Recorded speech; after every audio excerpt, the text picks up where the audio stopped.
Good morning ছাত্রছাত্রীরা। তো আমি আবার চলে এসেছি পরের টিউটোরিয়াল ক্লাস নিয়ে। তো আজ আমি করাবো অষ্টম শ্রেণী করাবো। এই অষ্টম শ্রেণী গণিত প্রভা সবাই দেখতে পাচ্ছ। তো অষ্টম শ্রেণীর আমি করাচ্ছিলাম, এর আগের টিউটোরিয়াল ক্লাসটা আমি করিয়েছি, মিশ্রণ করিয়েছি, অধ্যায় 12 মিশ্রণ। এই মিশ্রণের আমি করিয়েছি হচ্ছে কোষে দেখি 12, দেখতে পাচ্ছ মিশ্রণ সবাই।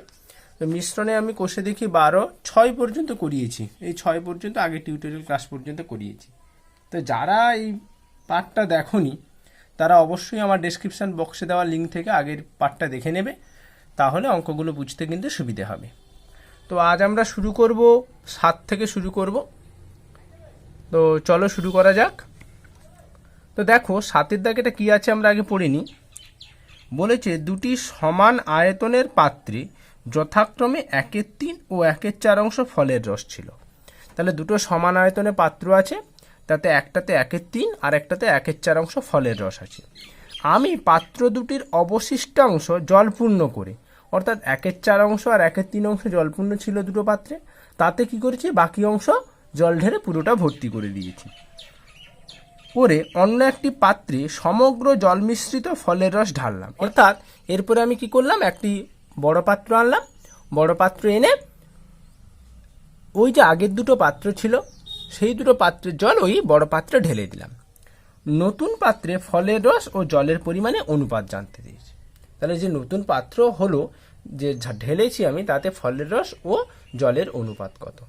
তো আমি আগে বের করে নেব দুটো পাত্রে কত করে জল ছিল, কত করে ফলের রস ছিল, এটা আগে বের করে দিলেই অনুপাত করে দিলে হয়ে যাবে।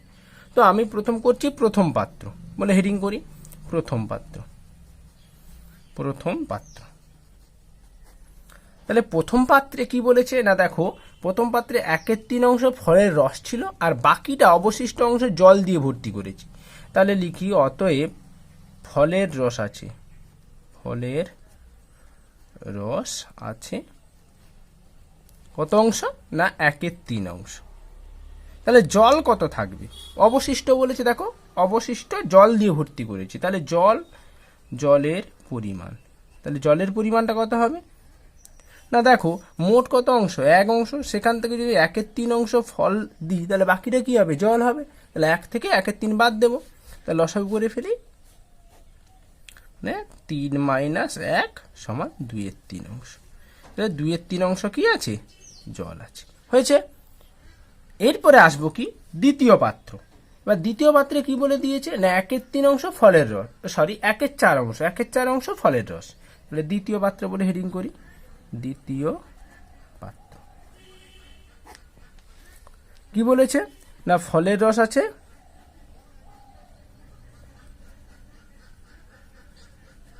কত বলেছে না 1/4 অংশ। তাহলে একই রকম এটাও দেখো বাকিটা বলেছে, দেখো আমি পাত্রে অবশিষ্ট অংশ জল পূর্ণ করেছি, তার মানে এখানেও বাকি অংশ জল। তাহলে জল আছে বা জলের পরিমাণ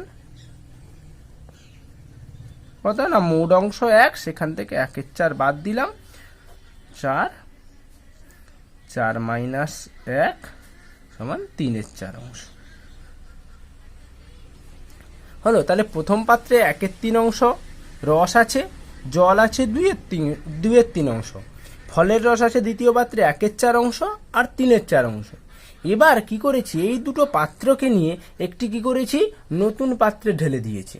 তাহলে নতুন পাত্রে যখন ঢালবো তখন আমি আগের টিউটোরিয়াল ক্লাসে কিন্তু বলে দিয়েছিলাম ঢালার নিয়ম, যখনই আমরা ঢালি না কেন তো কি হবে না, জল ফলের রস কিন্তু সরাসরি সবগুলো যোগ করে দিতে হবে না। কেন হবে না, কারণ আমি আগের দিন বলেছিলাম যে তেল আর জল যেমন মিশবে না, এখানেও সেরকম তোমাকে কি করতে হবে আলাদা আলাদা করে মেশাতে হবে। অর্থাৎ ফলের রস মেশাতে হবে, জল মেশাতে হবে, কি বলেছিলাম আগের টিউটোরিয়াল ক্লাসটাতে। তো এখানেও তোমাকে তাই করতে হবে। তাহলে দেখো আমি লিখছি সেটা, অতএব নতুন মিশ্রণে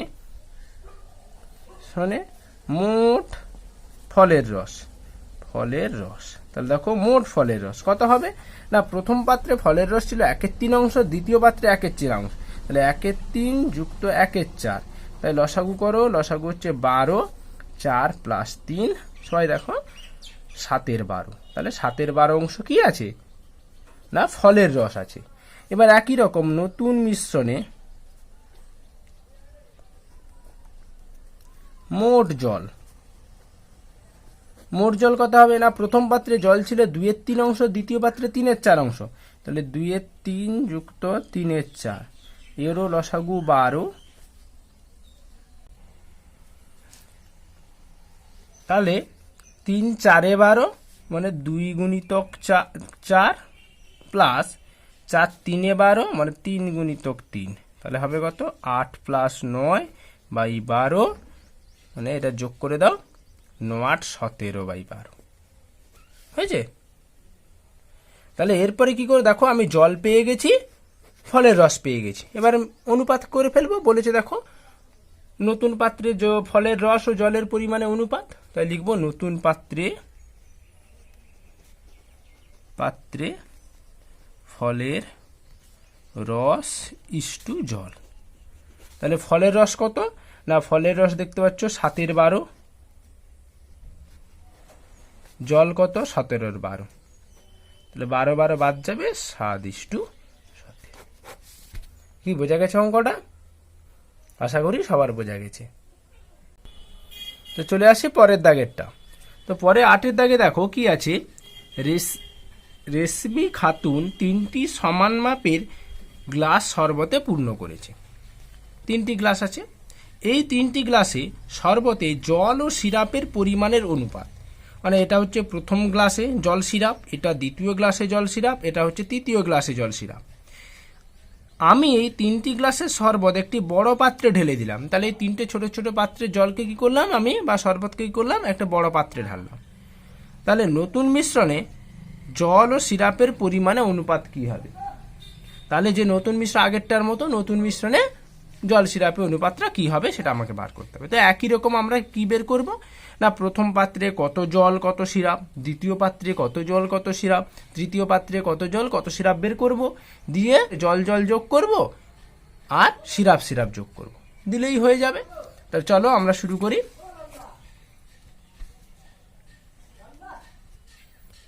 দেখো প্রথম পাত্রে কি বলেছে, প্রথম পাত্রে বলেছে জল ও সিরাপের অনুপাত 3:1, এটা প্রথম পাত্র বলে হেডিং করি, প্রথম পাত্র জল ও সিরাপের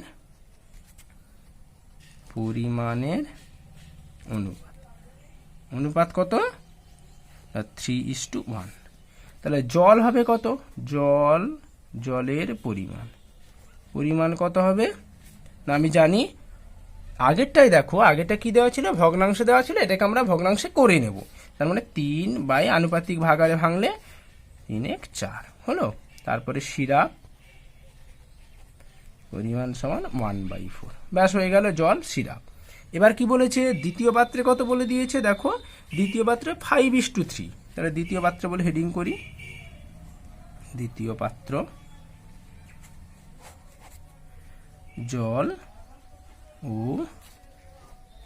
সিরাপের অনুপাত কত না 5:3।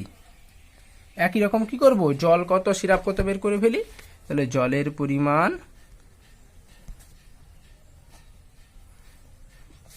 কত হবে, দেখো 5:3 ছিল, মানে 5 কত হবে, দুটোর যোগফল 8। এরপরে কত 3:2 মানে সিরাপের পরিমাণ সমান 3/8। এবার লিখবো কি তৃতীয় পাত্র,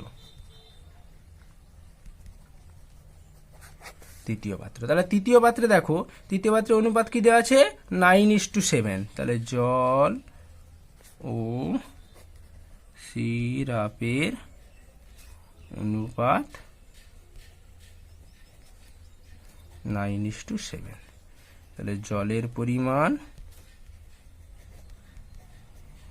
কত হবে 9/2 যোগফল 9 7 কত হয় 16, আর সিরাপ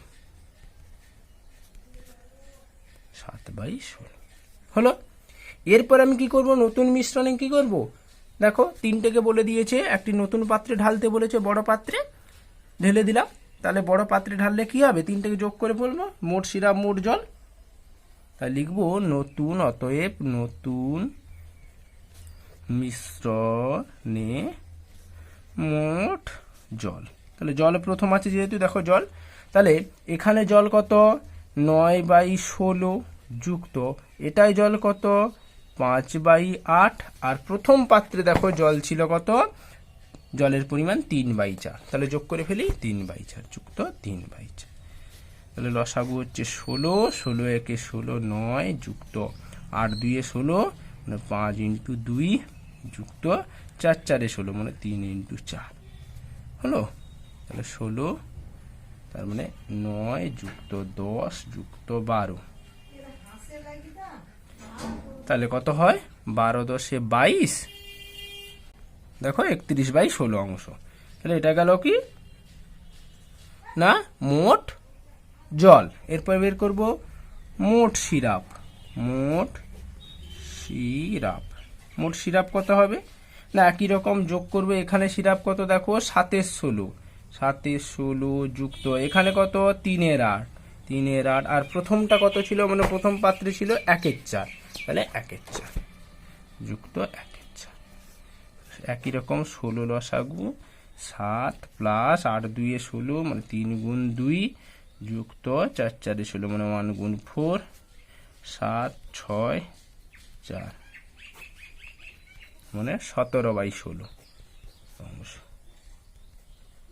তাহলে নতুন মিশ্রণে জল ইস্টু সিরাপ, ইস্টু সিরাপ, তাহলে জল কত বেরিয়েছে দেখো 31/16 ইস্টু 17/16, 16 16 বাদ যাবে মানে 31 ইস্টু 17 হয়ে গেল। কি বোঝা গেছে অঙ্কটা? খুব সোজা, একটু খেয়াল করলে দেখো কোনো অসুবিধে হবে না। তো এরপরে চলে আসি পরের দাগেরটা।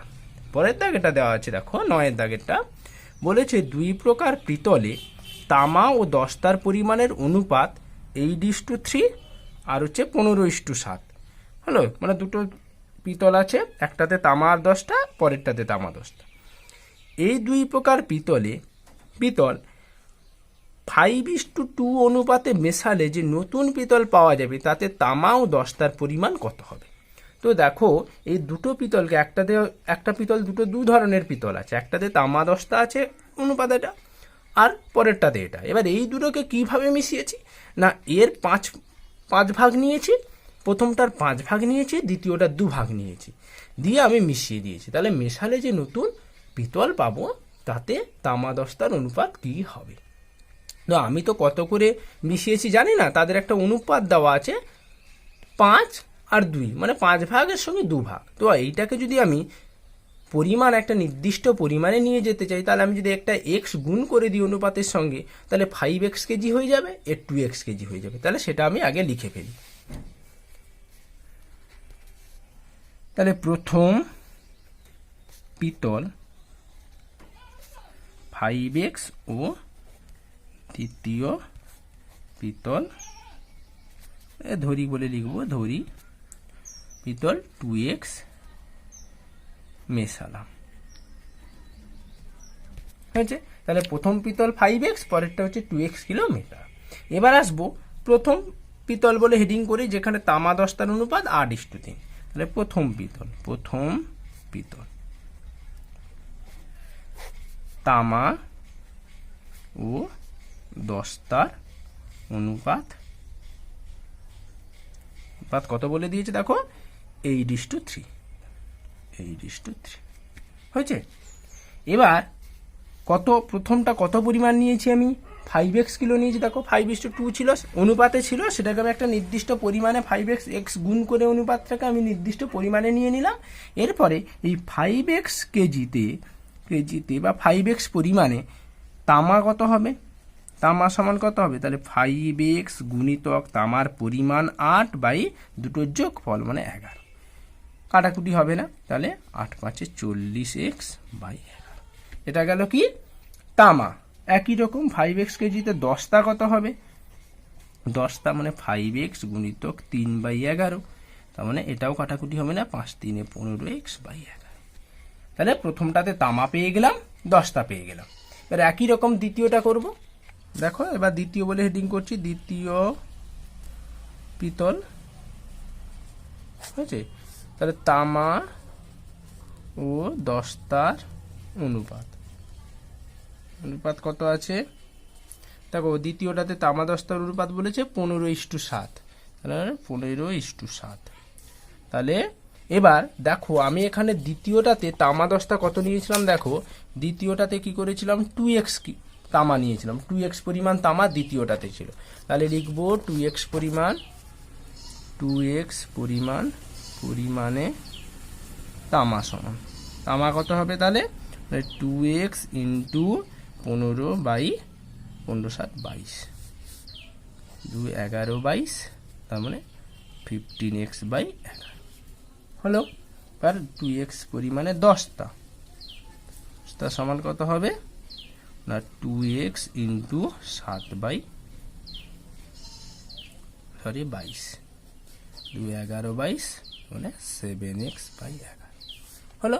তাহলে তামাও পেয়ে গেছি, দস্তাও পেয়ে গেছি। এরপরে কি বলেছে আমাকে দেখো মিশিয়ে দিতে বলেছে, মেশালে মানে মেশাতে হবে, তাহলে মেশাচ্ছি। অতএব নতুন মিশ্রণে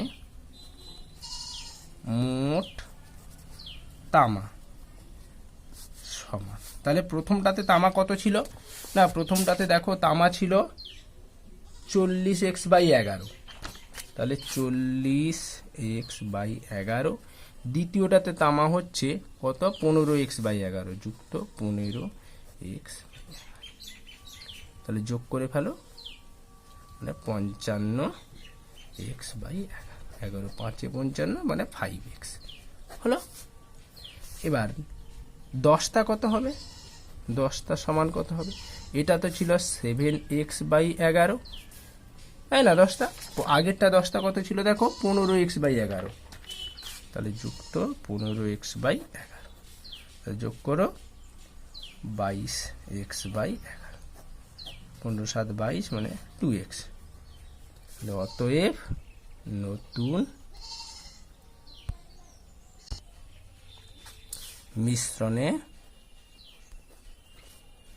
তামা ইস্টু দস্তা, তামা কত না 5x ইস্টু 2x, এক্স গুলো বাদ যাবে 5:2 হয়ে গেল।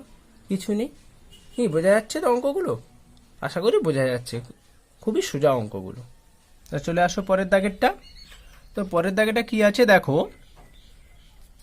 বলেছে 10টা 2 প্রকার স্টেনলেস স্টিলে ক্রোমিয়াম ও স্টিলের পরিমাণের অনুপাত 2:11 মানে 2:11 এবং 5:21। নালে প্রথম প্রকারে কত আছে 2:11, দ্বিতীয় প্রকারে হচ্ছে 5:21। এই দুই প্রকার স্টেনলেস স্টিল কি অনুপাতে মেশালে স্টেনলেস স্টিলে ক্রোমিয়াম ও স্টিলের অনুপাত 7:32 হবে। তো আগেরটা দেখো এটা বলে দিয়েছিল 5:2 অনুপাতে মেশাতে, এখানে তোমাকে কিন্তু বলেনি যে 5:2, এখানে তোমায় জানতে চেয়েছে যে কি অনুপাতে মেশাতে হবে। এখানে তোমাকে পরের অনুপাতটা মানে শেষে অনুপাত কত হবে সেটা জানতে চেয়েছিল, এখানে তোমাকে বলে দিয়েছে দেখো অনুপাতটা শেষে বলে দিয়ে, ঠিক তার উল্টো অঙ্কটা। অর্থাৎ এটাই তোমাকে অনুপাত দেওয়া ছিল, শেষের অনুপাত বের করতে বলেছিল নতুন মিশ্রণের অনুপাত, এখানে তোমাকে নতুন মিশ্রণ অনুপাত বলে দিয়েছে কি অনুপাতে মেশাতে হবে সেটা বের করতে বলেছে। তো আমি তো জানি না কি অনুপাতে মেশাতে হবে, তো আমি ধরে নিচ্ছি এক্স আর ওয়াই, অর্থাৎ প্রথম প্রকার এক্স আর দ্বিতীয় প্রকার ওয়াই, লিখে ফেলি সেটা। ধরি প্রথম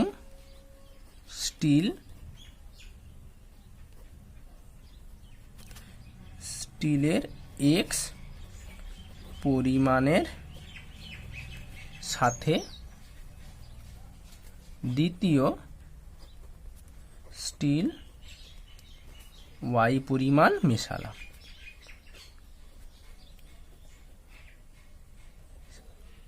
হলো, তাহলে প্রথম পরিমাণ এক্স এর সঙ্গে দ্বিতীয় পরিমাণ ওয়াই মেশালাম। এবার চলে আসবো প্রথম স্টিল বলে হেডিং করি, প্রথম স্টিল হয়েছে। তো দেখো প্রথম স্টেনলেস স্টিল কত বলে দিয়েছে, স্টিল কত বলে দিয়েছে না ক্রোমিয়াম ও স্টিলের অনুপাত, তাহলে লিখবো ক্রোমিয়াম ও স্টিলের অনুপাত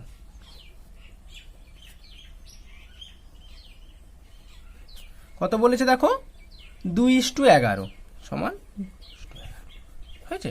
এবার প্রথমটা আমি কত পরিমাণ ধরেছি, না প্রথম এক্স পরিমাণ ধরেছি, তাহলে লিখি অতএব এক্স পরিমাণে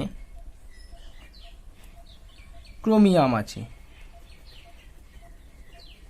সমান, তাহলে ক্রোমিয়াম কত হবে, তাহলে এক্স গুণ 2 / দুটোর যোগফল 13, তার মানে 2x/13 হলো, এটা ক্রোমিয়াম বেরোলো। তাহলে এক্স পরিমাণে স্টিল সমান কত হবে, তাহলে এক্স ইন্টু 11/13 মানে 11x/13, এটা প্রথম পরিমাণে বেরিয়ে গেল। এবার একই রকম দ্বিতীয় স্টিল বলে হেডিং করব, দ্বিতীয় স্টিল।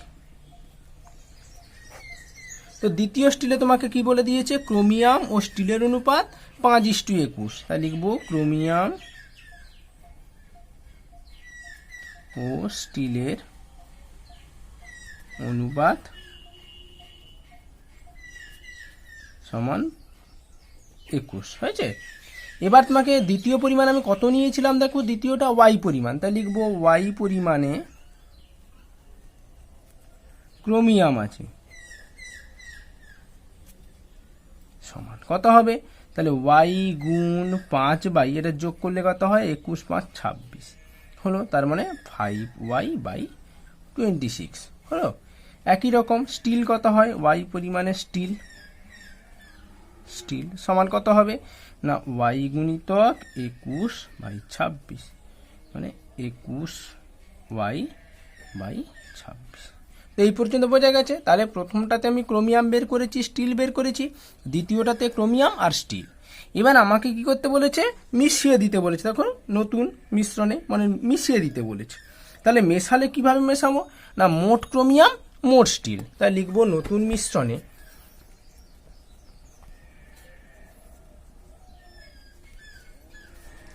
মোট ক্রোমিয়াম সমান কত হবে, তাহলে প্রথমটাই ক্রোমিয়াম কত ছিল দেখো, প্রথমটাতে ক্রোমিয়াম ছিল 2x/13, দ্বিতীয়টা 5y/26, দেখো ক্রোমিয়াম 5y/26, তাহলে লিখব 2x/13 যুক্ত 5y/26, তাহলে লসাগু কত হবে 26, লসাগু 13 2 এ 26 মানে 2 2 এ 4 4x প্লাস 26 1 এ 26 মানে 5y। এটা আর কিছু করা যাবে না, যোগ করা যাবে না, কেন না এটা এক্স এটা ওয়াই দুটো আলাদা চলরাশি, তার মানে এদের মধ্যে যোগ বিয়োগ হবে না। এই পর্যন্ত হলো। এরপরে কি, নতুন মিশ্রণে মোট স্টিল সমান, তাহলে প্রথমটা স্টিল কত ছিল, মানে প্রথম মিশ্রণে দেখো 11y/13 স্টিল, দ্বিতীয়টা স্টিল কত, তাহলে 21y/26, তাহলে করে ফেলি 11x/13 যুক্ত 21y/26, এ একই রকম লসাগু হচ্ছে 26, 13 2 এ 26, 11 2 এ 22x 21y হলো। এবার চলে আসো দেখো এটার অনুপাত, মানে নতুন মিশ্রণে তোমাকে জানতে চেয়ে দেখো নতুন মিশ্রণে ক্রোমিয়াম ও স্টিলের অনুপাত 7:32 হবে, অর্থাৎ আমি শর্তানুসারে লিখতে পারি, শর্তানুসারে ক্রোমিয়াম ইস্টু স্টিল মানে 4x প্লাস 5y/26 ইস্টু মানে এইটা ইস্টু এইটা 22x প্লাস 21y/26 সমান বইতে কত বলে দিয়েছে 7:32, তাহলে 7:32, তাহলে উভয় পক্ষে 26 বাদ যাবে, বাদ গেলে কি হবে 4x প্লাস 5y এটা নিচে চলে আসবে 22x প্লাস 21y সমান কত 7/32। এবার কি করব, বজ্র গুণন করে নেব, বজ্র গুণন করে নাও, তাহলে 32 ইন্টু 4x প্লাস 5y সমান 7 ইন্টু 22x প্লাস 21y হলো। তাহলে এবার এটা গুণ করে ফেলো, 4 2 এ 8 3 4 এ 12 128x প্লাস আবার এটার সঙ্গে গুণ করো 5 2 এ 10 এর 0 হাতে 1 5 3 এ 15 1 16 সমান এটা গুণ করো 7 2 এ 14 4 হাতে 1 7 2 14 1 15 7 1 এ 7 7 2 এ 14, তাহলে এক্স গুলোকে একবারে করব আর ওয়াই গুলোকে একবারে করব, তাহলে 128x এটা এই পারে এলে মাইনাস 154x সমান 147y, এটা এবার মাইনাস 160y। এটা বিয়োগ করো, কত হয় দেখো, বিয়োগ করে ফেলেছি। তাহলে এটা বিয়োগ করলে হয় একটা প্লাস একটা মাইনাস, বড়টা থেকে ছোটটা বিয়োগ, বিয়োগ করলে 26x, কার চিহ্ন, বড়টার চিহ্ন। আর এটাও সেম, একটা প্লাস একটা মাইনাস, বড়টা থেকে ছোটটা বিয়োগ, বড়টার চিহ্ন, বিয়োগ করে ফেলেছি 13y। উভয় পক্ষে মাইনাস বাদ গেল। এবার লিখছি দেখো x/y, মানে এক্সটা যেমন ছিল তেমন, এই ওয়াইটাকে নিচে এনেছি। তাহলে এখানে 13 পড়েছিল, এই 26টা তাহলে এবারে নিচে আনবো 26। তাহলে 13 1 13, 13 2 26, মানে x/y কত হলো 1:, তাহলে নতুন তাহলে x/y অনুপাতে মেশানো হয়েছে। কারণ জানতে চেয়েছি না কি অনুপাতে মেশালে, দেখো দুই প্রকার স্টিল কি অনুপাতে, তাহলে x/y ধরেছিলাম, মানে 1:2 অনুপাত। কি বোঝা গেছে?